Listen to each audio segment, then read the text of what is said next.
We came back to Deep Slit last year in 2009. It was about 5 years after we completed the original financial diaries. And we wanted to see what had changed. Because after all, in South Africa, there were two things that had been introduced. First of all, the financial sector charter had made banking services that much closer to people in the townships and the rural areas. It pushed the branches and the ATMs right on their doorstep. The second thing is that a new financial product was introduced, a basic bank account called Mzansi. And we wanted to see, did this different product really make a difference to how these people manage their money? What we found was actually quite good news. People were transacting quite a lot more on their bank accounts, and a number of people had opened up bank accounts in the nearby mall. And we actually found as well that people were saving more in those bank accounts. But that meant that they were saving less in another financial device. So which was that? Well, we found that people were saving less in their houses. They weren't saving less in their stokvels, in their savings clubs, which makes a lot of sense. So those savings clubs are still working for them. But saving money in the house, generally speaking, really doesn't work well for anyone. It's convenient, but it's very easy to lose the money. It's very easy to spend it on something that you didn't mean to spend it on. It's easy for people to come and borrow it from you. If you have the money tied up, it tends to be better for financial management. Having banks closer to people and that offering a low-cost bank account did seem to have some hand in getting the money out of people's houses and into the bank. They still kept money in their houses. You're not going to change that completely. But the proportion of what they saved tended to tilt a little bit more to the bank.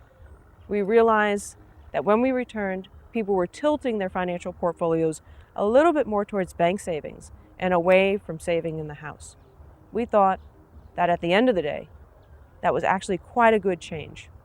So it gives us something of a blueprint in terms of how we think about what the impact should be of improved financial services. It's not that people will wholesale shift out of one instrument and out of informal instruments into formal instruments.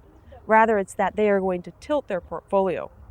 And hopefully in doing that, it helps make them less vulnerable. After all, a lot of times what we're thinking about here, what we're aiming for, is this enormous change, an increase in income, a rise out of poverty. But what financial services can really do for someone is it can make them less vulnerable while they're trying to pursue that slow path out of poverty. It could keep them from slipping back. And that's a lot of what we found in the intervening years between 2004 and 2009.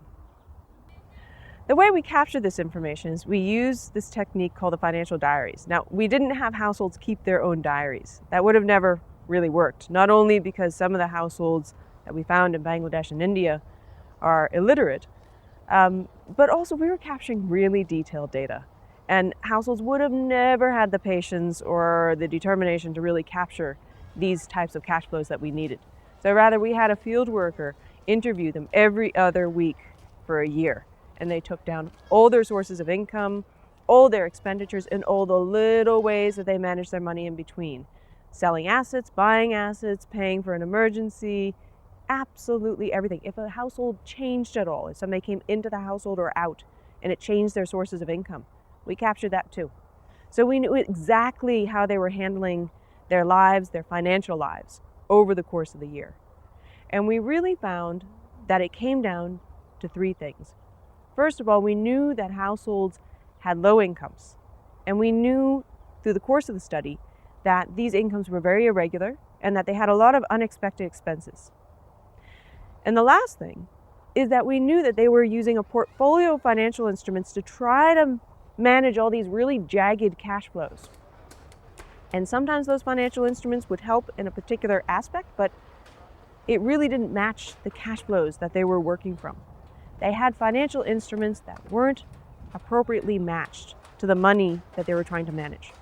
So this really brought us to this idea that the hidden tragedy of poverty is not only that the poor have low incomes, it's also that they don't have the financial tools to really manage what little money they have.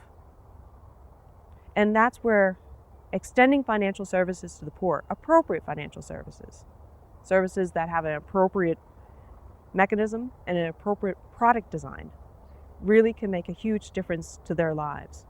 Not in raising them up out of poverty immediately, but making them less vulnerable so they can continue that march out of poverty along generations. When I first went to Manfred, the respondents were not willing to share everything about their finances with me. But then I could see that they are seeing this strange person coming to them and starting asking questions around their monies, and they didn't like it. And I knew at the back of my mind that as time went on, I was going to be able to befriend them, and then they'll start opening up to me and telling me more about their instruments. They didn't know exactly that I'm looking for instruments from them. And they just thought, oh, this person has come to just trace on our ways and trace on our monies.